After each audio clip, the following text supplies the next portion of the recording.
pure dari data kurang lebih penyebabnya apa, karena itu bukan wilayah saya ataupun orang-orang lain untuk menyatakan apa penyebab kecelakaan itu, harus berdasarkan data CVR ataupun FDR. Oke, saya akan bahas apa yang ada di Flight Radar 24. Oke, sekarang kita akan lihat berdasarkan. Halo, assalamualaikum kawan-kawan semua. Ini kita buat videonya, wah masih rame kan. Ini karena memang siang, di saat orang beraktivitas. Nantinya pasti ada suara anak-anak sedang bermain, suara ayam, suara ketok palu atau apa gitu. Tapi yang jelas ini sekarang aku perhatikan berita yang masih viral itu adalah berita tentang jatuhnya pesawat Sriwijaya SJ182. Pasti memang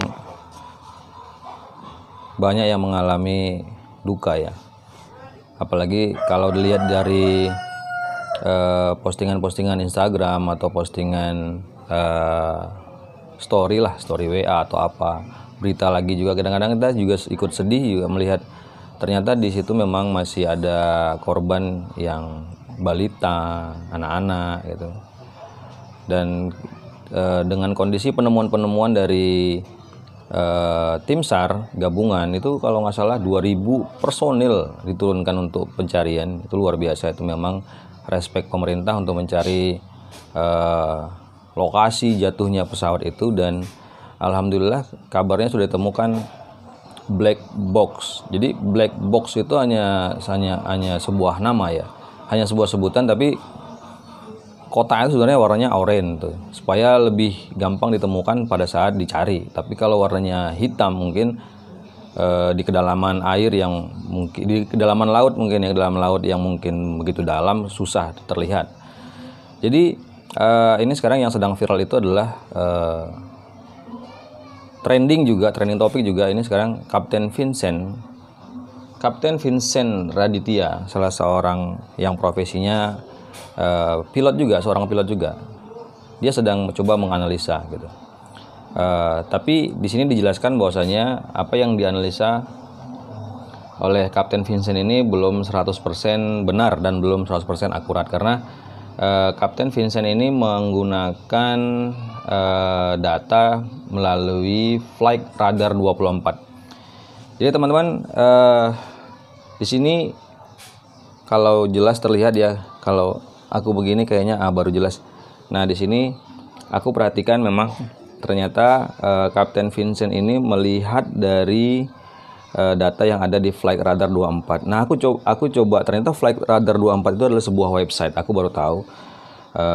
Jadi aku coba buka, aku coba cari di Google. Nah, kondisinya seperti ini. Ya. Terus ini bisa aku geser kemari, kelihatan nggak ya? Ini aku bisa geser kemari. Coba aku deketin ya. Aku deketin. Nah, ini bisa aku geser kemari. Bisa geser. Klik kiri bisa digeser. Nah, di sini kita bisa melihat data jalur penerbangan dan posisi pesawat ada di mana. Nah, ini kalau di sini di Medan, aku nggak bisa perbesar karena ini aplikasinya baru aku buka. Tapi kalau misalnya mau lebih detail, ternyata ini full screen, kita harus berbayar nih. Aplikasinya kita harus bayar. Jadi di sini tidak bisa aku perbesar. Coba aku perbesar dari sini menu yang ini. Oh, bisa. Oh, bisa. Oke, sana. Sekarang kalau di daerah sini, ini Medan. Ini daerah Medan ini tuh, kelihatan nggak ya? Coba aku deketin lagi ya. Semoga bisa mengurangi rasa penasaran kawan-kawan. Nah, kita bisa ngelihat loh di sini Flight Radar ini, di website Flight Radar ini kita bisa ngelihat posisi terbang pesawat sedang berada di mana, atau nah ini sedang melakukan pergerakan nih. Nah, ini Medan, aku tambahin lagi ya. Oke. Oh, langsung kecil lagi.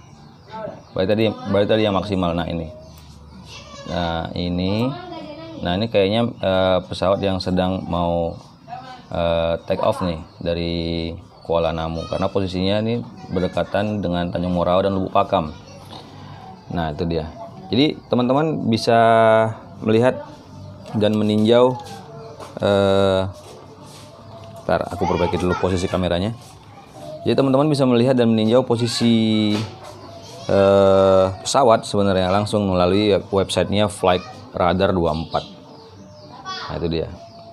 Nah inilah di kontennya Kapten Vincent Raditya masih terus membahas dan menjadi trending keempat untuk berita tentang jatuhnya pesawat Sriwijaya SJ182. Data grafik ini. Jadi waktu yang ada di flight radar ini adalah waktu UTC, Universal Time Coordinated. Artinya jam yang ada di pesawat kita itu menggunakan jam UTC. Ketika kita ada di Jakarta, maka kita harus kalkulasi sendiri. Kalau kita lihat misalnya jam 6:37 AM, berarti kita harus tambah 7. 6 tambah 7 berarti kan 13:37 waktu di Jakarta. Oke, kalau kita lihat dari Nah, mengenai waktu sendiri, ternyata dunia penerbangan itu memiliki jam yang sifatnya universal. Jadi semua pilot itu, semua penerbangan itu memiliki jam yang sama, walaupun dia berada di tempat yang berbeda. Tinggal dia yang mengkalkulasikan saja perbedaan waktu di antara sistem UTC dengan waktu setempat gitu. Apakah pesawatnya mungkin sedang ada di Indonesia bagian barat dan dia akan terbang ke Indonesia bagian timur gitu. Kita bicara Indonesia saja ya, nggak usah bagian keluar negeri, pasti sangat berbeda waktunya. Nah Indonesia barat dan Indonesia timur itu kan pasti berbeda, selisih berapa jam aku lupa kan, aku kurang paham juga itu. Nah tinggal diakumulasi aja, dikalkulasi aja gitu, dia kalkulasi perbedaan waktu yang ada gitu loh. Jadi itu yang dibilang si Kapten Vincent, bahwasanya seluruh penerbangan itu menggunakan waktu yang sama, jadi universal, sama semua. Kita lanjut ya. Sisi dari pesawat ini kita bisa lihat gambarnya ya. Ini parking positionnya ini ada di terminal 2 nih guys. Kalau terminal 1 ini ada di bagian bawah dan terminal 2 ini ada bagian atas nih. Oke, kalau kita bicara dari data, sebelumnya saya mau ingatkan dulu bahwa data yang ada di flight radar ini bisa saja salah dan belum tentu akurat. Bisa saja salah. Bisa dikatakan sebagai good indicator of what happened. Tapi ini bukanlah satu hal yang pasti. Ini hanya ancer-ancer saja. Kita bisa melihat dan bukanlah sesuatu hal yang pasti. Bisa jadi benar, tapi bisa juga jadi salah. Jadi kita akan bahas dulu mulai dari posisi pesawat ini sendiri. Nah, pesawat ini dari 6:37 ini jam 1 lewat. Nah, teman-teman, jadi di sini aku pengen informasikan inilah berita sedang trending, berita yang sedang hangat masih tentang seputar jatuhnya pesawat Sriwijaya SJ182. Kemudian aku juga mau tambahkan informasi bahwasanya teman-teman bisa ngelihat di Flight Radar 24. Tinggal cari di Google aja. Cari di Google Flight Radar 24, itu kawan-kawan bisa lihat situasi penerbangan yang ada di Indonesia.